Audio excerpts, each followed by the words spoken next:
أعوذ بالله من الشيطان الرجيم. بسم الله الرحمن الرحيم. الحمد لله رب العالمين، وأفضل الصلاة وأتم التسليم على رسوله الكريم وعلى آله الطيبين الطاهرين وعلى أصحابه الغر الميامين ومن تبعهم بإحسان إلى يوم الدين. اللهم اجعلنا منهم. اللهم علمنا ما ينفعنا وانفعنا بما علمتنا وزدنا علما وعملا وتقبلا برحمتك يا أرحم الراحمين. We begin by praising Allah subhanahu wa ta'ala. We thank Him, we acknowledge that He is the only one worthy and deserving of all praise and thanks. And we ask Him to shower His most complete and abundant blessings and protection upon His noble Prophet Muhammad sallallahu alayhi wasallam, upon His noble family, upon His shining companions, and upon all of those that follow them until the end of time. And we ask Allah to include us from among them. We ask Allah to teach us what will benefit us, to benefit us through what He has taught us, and to increase us in knowledge and accepted actions. Ameen. Assalamu alaikum wa rahmatullahi wa barakatuh. I hope everybody is doing well and having a fruitful and productive Ramadan thus far. Today's episode will be on a short passage from the 11th juz of the Quran. Surah At-Tawbah is the 9th chapter chronologically that we find in the Quran. It starts in the 10th juz and extends well into the 11th. And a significant portion of this chapter deals with Ghazwatu Tabuk, the Battle of Tabuk. This is a battle that took place in the 9th year after the Hijrah, the 9th year after the migration of the Prophet ﷺ from Mecca to Al-Madinah. And this was actually the last battle that the Prophet ﷺ himself participated in. And the books of Sirah call this a battle, a ghazwa, but there was actually no fighting or warfare that took place in it.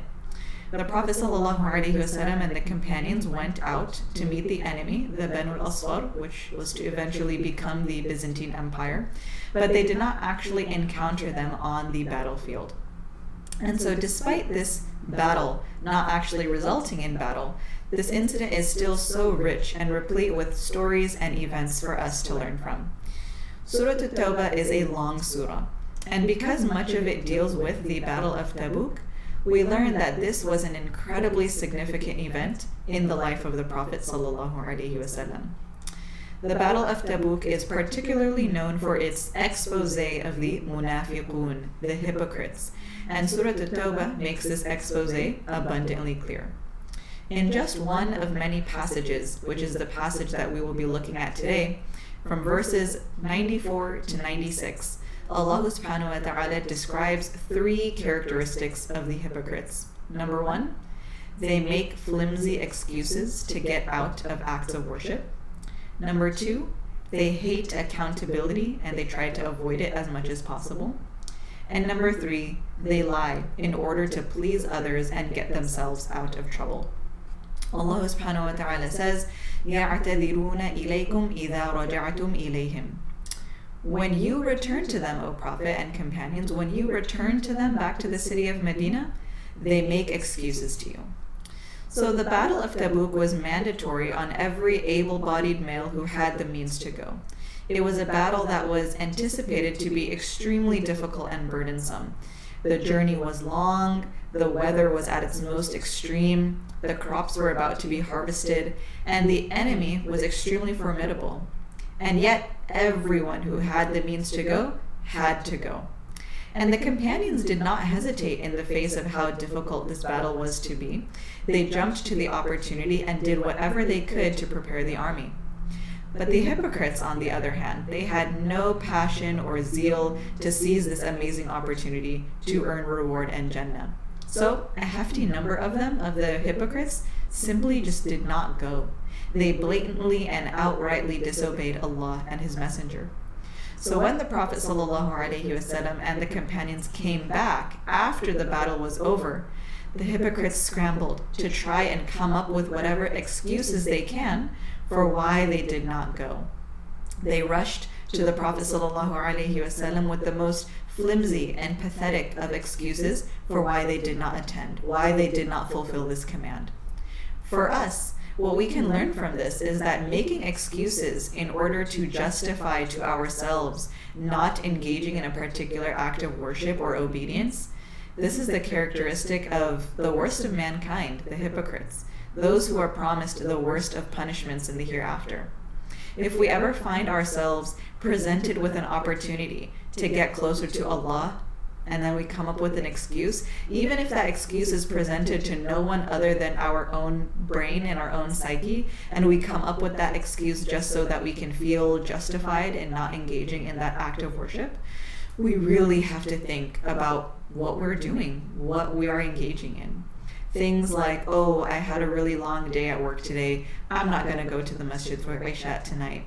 Or, oh, money is really tight this month, I'm not going to donate to this person who needs help. Or, oh, I have 1,000,001 things to do, I'm not going to visit this community member who is sick. Whatever it is, whatever example you can think of and notice perhaps in your own life. If the thought or chance to do something good is presented to us and we choose not to do it, simply choosing not to do it is one thing. But then justifying and making an excuse for not doing it, that is a whole other nifaq-esque trait that we all want to avoid.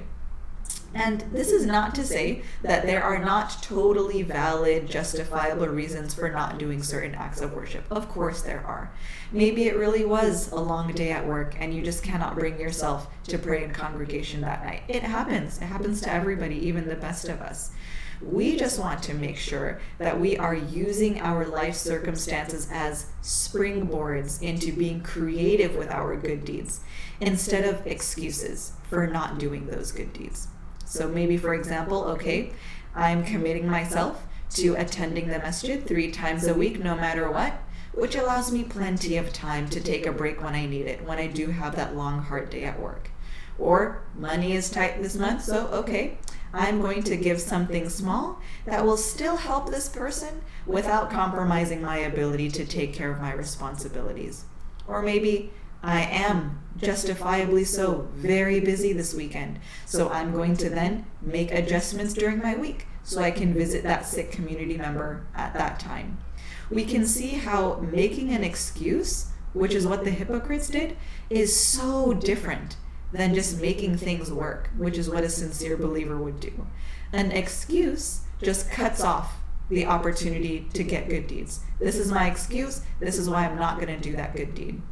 Whereas being creative and making things work allows us to create a valid way of doing that good deed while at the same time validating our completely justifiable circumstances, but still demonstrating to Allah subhanahu wa ta'ala that we are sincere in our desire to get closer to Him.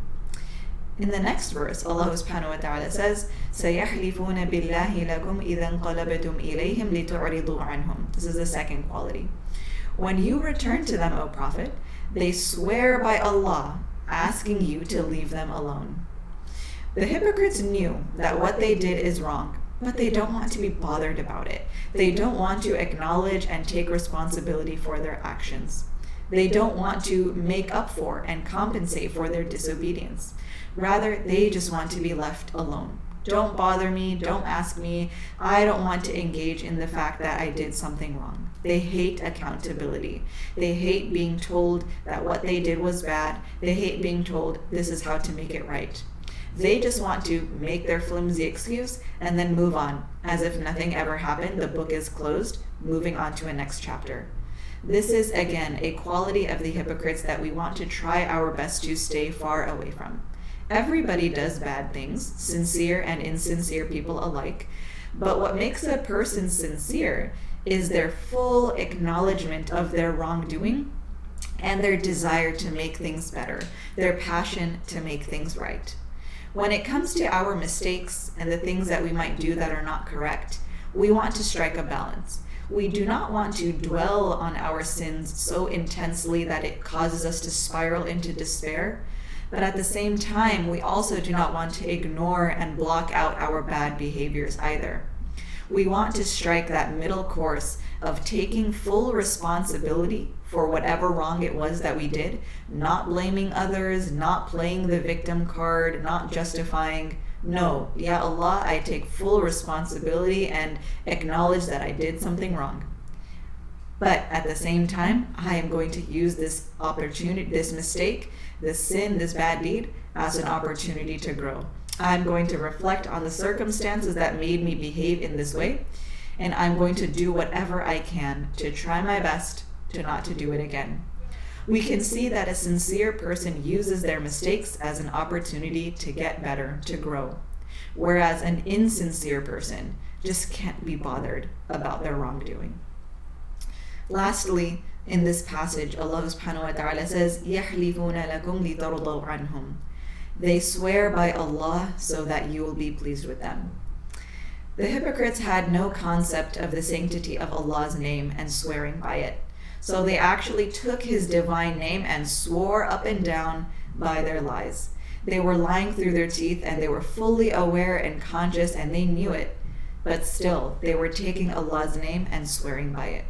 And they engaged in all of this blasphemy just to avoid getting in trouble in this world. They were willing to do something so terrible, which is lie and then swear to Allah by that lie, just to avoid dealing with any worldly consequences. Telling the truth is not always an easy thing to do. Sometimes it can result in very unideal situations for us in this world. For example, if a child takes a cookie from the cookie jar and the parent asks who took it, it can be very tempting to lie, right? I don't know, the little brother took it, the dog ate it, whatever. It's tempting to lie because it will get us out of trouble and dealing with any consequences in this world. Saying things like, I'm the one who did it, but, I'm going to tell my parents someone else did it. People do that so that they don't get in trouble. And this is obviously a silly example, and children are not held accountable for their actions, but it helps us illustrate how sometimes people are willing to do what is wrong, a wrong that may impact them eternally, just to gain some temporary benefit. This type of mindset demonstrates a complete indifference and lack of care in regards to the permanence of the hereafter and the utter delusion regarding the extremely temporary nature of this life. It simply does not make any sense for a person to compromise something eternal for the sake of something temporary. And this is exactly what the hypocrites did. And furthermore, this quality totally flips who is most worthy of being pleased. It also does not make sense to please a human being at the cost of displeasing Allah. We must avoid this characteristic at all costs. It is a key defining quality of the hypocrites, to completely neglect the hereafter and to completely neglect Allah, just so that they can gain some benefit in this life and gain some favor with people of this world. Honesty truly is the best policy, even if it leads to strange looks, uncomfortable conversations, or even adverse worldly consequences. We cannot be people that are willing to disobey Allah just to please others. We cannot be people that are willing to gain a temporary benefit or avoid a temporary consequence at the expense of compromising our eternal abode in the hereafter. So to conclude, Juz 11, Surah At-Tawbah, verses 94 to 96, Allah describes three characteristics of the hypocrites. Number one, they make flimsy excuses to get out of acts of worship. Number two, they hate and avoid accountability. And number three, they lie in order to please others and get themselves out of trouble. These are qualities that we should all familiarize ourselves with so that we can do our best to rid ourselves of these tendencies and avoid them at all costs in future circumstances. We ask Allah subhanahu wa ta'ala to help us to do so. We ask Allah subhanahu wa ta'ala to help us engage with the Quran, learn from the Quran, and make this Ramadan a truly transformative opportunity to allow us to deepen our relationship with the Quran and grow in ways that we have not before. Ameen. Subhanallah wa bihamdihi, subhanallah al-azim, subhanaka Allahumma wa bihamdik, nashhadu an la ilaha illa anta nastaghfiruka wa natubu ilayk, wa sallallahu ala khayri khalqika Muhammad, walhamdulillahi rabbil alameen. Assalamu alaikum wa rahmatullahi wa barakatuh.